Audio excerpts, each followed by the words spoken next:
చూద్దాం. యాంకర్ స్వేచ్ఛ కేసులో ట్విస్ట్ నెలకొంది. ఈ కేసులో నిందితుడు పూర్ణచందర్ భార్య స్వప్న కీలక వ్యాఖ్యలు చేసింది. పూర్ణచందర్ ద్వారా తనకు స్వేచ్ఛ పరిచయమైనట్లు స్వప్న తెలిపింది. వారిద్దరి మధ్య సంబంధం తనకు తెలియదని, వారిద్దరి వ్యవహారం తెలిసాక పూర్ణచందర్కు దూరంగా ఉంటున్నట్లు తెలిపింది. మరోవైపు స్వేచ్ఛ కూతురు అరణ్య వ్యాఖ్యలపై స్పందించిన స్వప్న అరణ్యను పూర్ణచందర్ సొంత కూతురిలా చూసుకున్నాడని వెల్లడించింది. స్వేచ్ఛ తనను మానసికంగా టార్చర్ పెట్టిందన్న ఆమె తన భర్త నిర్దోషి, ఆయనకు ఎలాంటి పాపం తెలియదని పేర్కొంది. పూర్ణచందర్ భార్య స్వప్న నాకు స్వేచ్ఛ పూర్ణ ద్వారానే పరిచయం అయింది. ఫ్రెండ్స్ అని మాత్రమే తెలుసు. నాకు తెలుసు రిలేషన్ ఉందని నాకు అసలు తెలియదు. ఈ రిలేషన్ గురించి కూడా నాకు తెలిసింది స్వేచ్ఛ ద్వారానే. తను నాకు ఫోటో పెట్టడం ద్వారా తెలిసింది. నేను పూర్ణని అడిగాను ఏంటిది అని చెప్పేసి అడిగితే చెప్పాడు.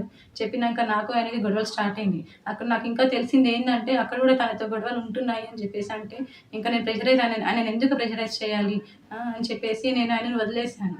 ఇంకా నేను ఎందుకు ఇప్పుడు మీడియా ముందుకు వచ్చానంటే అరణ్య ఆయన మీద చేసిన ఆరోపణలు చూసి నేను తట్టుకోలేక నేను ముందుకు వచ్చాను. నేను మీడియా ముందుకు ఎందుకు వచ్చానంటే ఇప్పుడు స్వేచ్ఛ కూతురు అరణ్య మా ఆయన మీద నిందలు వేస్తుంది. ఆ నిందలు నేను చూసి తట్టుకోలేక నేను వచ్చాను బయటికి. నా పిల్లలతో పాటే అరణ్యను కూడా సరి సమానంగా చూసుకున్నాడు పూర్ణ.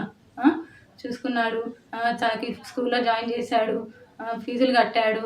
నా పిల్లలకి బట్టలు తీసుకున్నప్పుడు ఆయన కూడా తీసుకునేవాడంట. మళ్ళీ నేను నీ కన్న తండ్రి కూడా వదిలేసి వెళ్ళిపోయాడు. వెళ్ళిపోతే కూడా పూర్ణ ఆ స్థానం తీసుకున్నాడు. కన్న తండ్రి కన్నా ఎక్కువనే చూసుకున్నాడు. నా కూతురుని ఎలా అయితే చూసుకున్నాడో నిన్ను కూడా అలానే చూసుకున్నాడు అరణ్య. కానీ నువ్వు ఇలాంటి నిందలు వేయడం కరెక్ట్ కాదు. ఇంకా స్వేచ్ఛ కూడా చాలా నన్ను టార్చర్ పెట్టింది. ఈ విషయం తెలిసినాక కూడా నేను డిప్రెషన్లోకి వెళ్ళిపోతే నన్ను పూర్ణ కాశీకి తీసుకెళ్ళాడు. కానీ మైండ్ రిఫ్రెష్మెంట్ కోసం తీసుకెళ్తే అక్కడ కూడా ఫోన్ చేసి సతాయించింది. ఎందుకు తీసుకెళ్తున్నావు, ఆమె ఎవరు అని చెప్పేసి నువ్వు తీసుకెళ్తున్నావని సతాయించింది. ఆయన ఫోన్ లిఫ్ట్ చేయకపోతే నా ఫోన్కి చేసి సతాయించింది. అసలు ఎక్కడికి తీసుకెళ్ళినా, ఫంక్షన్కి వెళ్ళినా, ఎక్కడున్నా కూడా నువ్వెందుకు ఆమెతో ఉంటున్నావు, నా దగ్గరకు వచ్చేసాయి అని చెప్పేసి చాలా బ్లాక్మెయిల్ చేసింది. ఎప్పుడు చూడండి స్లీపింగ్ పిల్స్ మింగడము. నాకు ఆడపిల్ల ఉంది. స్వేచ్ఛ కూతురు అరణ్యాన్ని కూడా పూర్ణ నా కూతురు లాగానే చూసుకున్నాడు.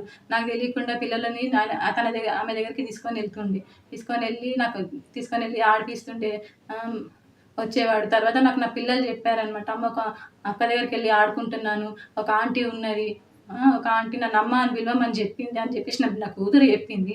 నా కూతురు చెప్తే నాకు తెలిసింది. ఇంకా అప్పుడు అరణ్య ఇట్లా ఎందుకు చెప్పిందో నాకు తెలియదు. ఆమె తన వెనకాల ఎవరుండి చెప్పిస్తున్నారో కూడా నాకు తెలీదు. కానీ ఇవన్నీ చేయొద్దు అరణ్య, నువ్వు కొంచెము మా ఆయన మీద నాకు నమ్మకం ఉంది. ఆయన అంత చెడ్డ మనిషి కానే కాదు. ఇంత చీరదీసిండు అరణ్య, నిన్ను మీ మమ్మీని ఇంత చీరదీసినా కూడా నా బతుకుని మీ మమ్మీ ఏం చేసిందమ్మా, తీసుకొని మమ్మల్ని రోడ్డు పాలు చేసేసింది. ఇప్పుడు నా జీవితము ఏంటి, నా పిల్లల భవిష్యత్తు ఏంటి అరణ్య? నాకు కోర్టు మీద నమ్మకం ఉంది. మా ఆయన నిర్దోషి. నేను ఆయనను ఎలాగైనా కాపాడుకుంటాను. నేను పూర్ణచందర్